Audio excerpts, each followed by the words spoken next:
So I feel good in sending her off on the way she would have wanted. So again, I thank all of you for being here. Thank you so much. All right, let us begin. This is Bird's song. Hey everybody. In case you don't know me, in which case I probably would be questioning your presence here today, but that's okay. I am Chandra, Diptee, Seurattan, better known as Bird, son. I'm going to take you all on a roller coaster today, so strap yourselves in. We're going to laugh, we're going to cry, we're going to laugh again. We're all going to be better than when we began. Bird's song begins and ends with love.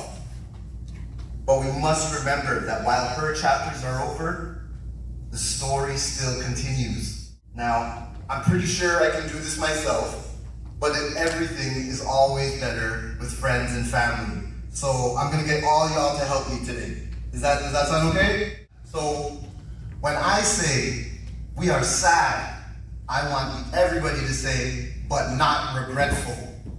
Okay, can we try this out? We are sad. Hey, I love that. That was good. How can you describe a life in about 1,000 words? This is how. Watch me. I'm going to talk a lot today about legacy. Specifically, my mom's legacy. Bird's song began in Trinidad and Tobago as the firstborn child of Good and Sina Diptee. Little would they know, little could they know, the epic size of the story that small baby would create. We love you, Bird. That was good, you guys are good. Now, for those of you that do know me well, you know that I'm a big nerd for all things nerdy. And by the way, for the real nerds out there are Easter eggs hidden in this speech if you go back and listen to it again. Chandra was born into an environment where knowledge came second only to family. Growing up in her father's bookstore on High Street, Superior, immersed her and her siblings in an endless quest for learning, where reading was a prime source of entertainment for decades. This is why today all of you are going to be receiving a bookmark or memorial from Bird. So we're going to make sure everybody gets that. Guided by her parents, she quickly came to learn that education was the key to success, and that key would open doors far beyond her initial home. She came of age during a time of great social upheaval, just 2 generations from the end of indentured servitude. She lived in a world where people who look like her, who look like us, began to fight for equality with hard-won success. Bird had a dream that she could grow beyond her prescribed station, but it would be far from her current home. We are sad, but not regretful. We love you, Bird. Queen of the North. When Chandra decided to come to Canada, it was a courageous leap that I am forever glad for. I wouldn't be here yapping if you didn't. I'm sure there are many other first-generation Canadians in the room who are similarly appreciative. We thank all those who made that leap from leaving behind everything you knew for something that you did in the hope that it would be better. We love you, Bird. We love you, Bird. We thank you for leaving your respective tropical countries with year-round warm climates and delicious fruits to come to this freezing cold country where we got to eat mac and cheese every day. We thank them, right? Yes? Okay, they're telling me to thank you. Thank you. With the help of her family and now official lifelong friends like Auntie Champa, thank you so much for all that you've done. Thank you. She made a place for herself in the snowy little city of Toronto.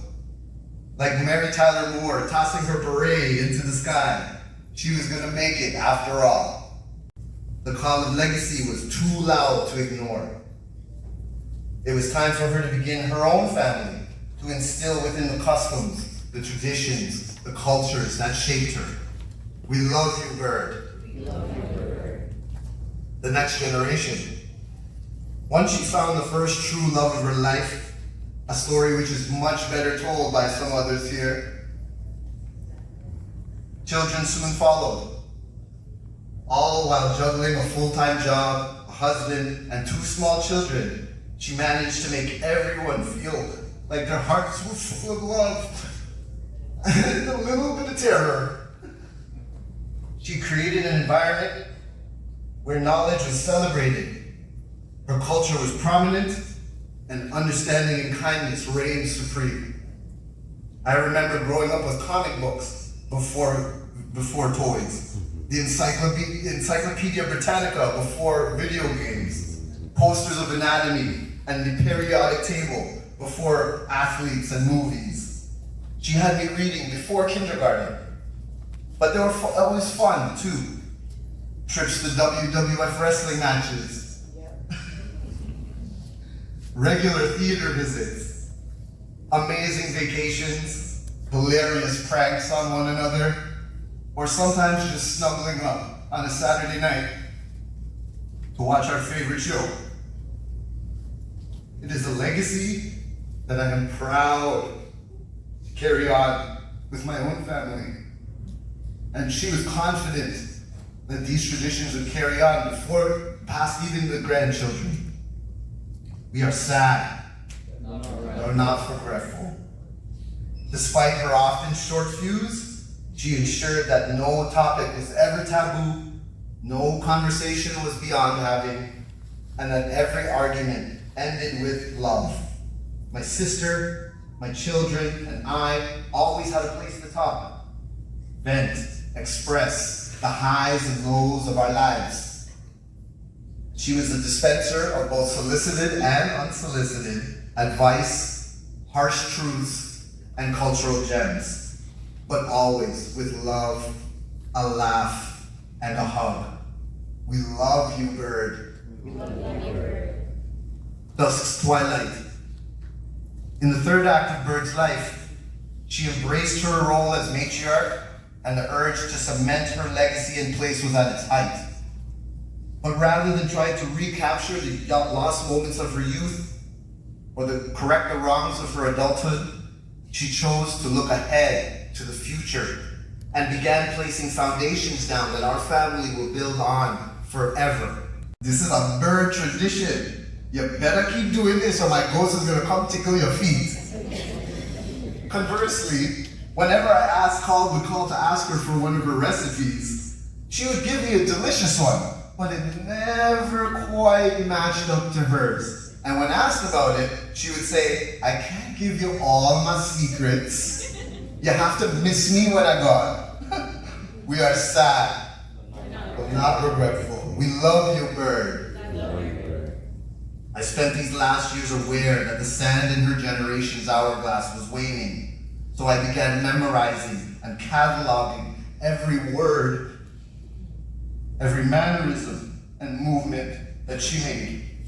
I am extremely glad that I did so, because my memories are crystallized in my mind and will carry this family for the rest of their lives.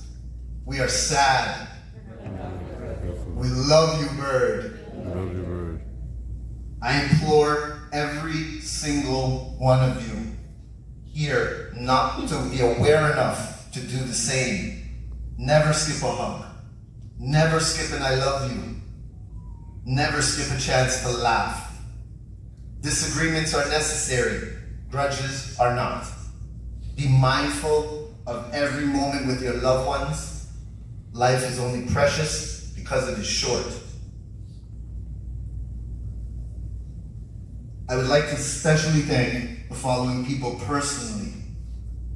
Janine Allison, thank you for being Bird's sworn sword through thick and thin. I am endlessly grateful that you were the last person she saw. Simon Whitfield, thank you for picking that lady up from Pearson International that one day in 1974. Thank you. Oh, wait, he's coming up here. There he is. That's the guy. Uncle Prax, Auntie Gita, Auntie Lila, thank you for all of the love, laughs, and support throughout the years. Sydney Sade and Shaden Sean, thank you for reminding me why Nana started this and why it will continue forever. Birdsong created the key. My song will create the door. Your songs will take us beyond the horizon. We are Bird's legacy, and it is the dream come to life for all time, always. Chandra, Diptee, Seurattan, ascend in peace. We love you, Bird. Rise in power. We love you, Bird. Next up, we're going to have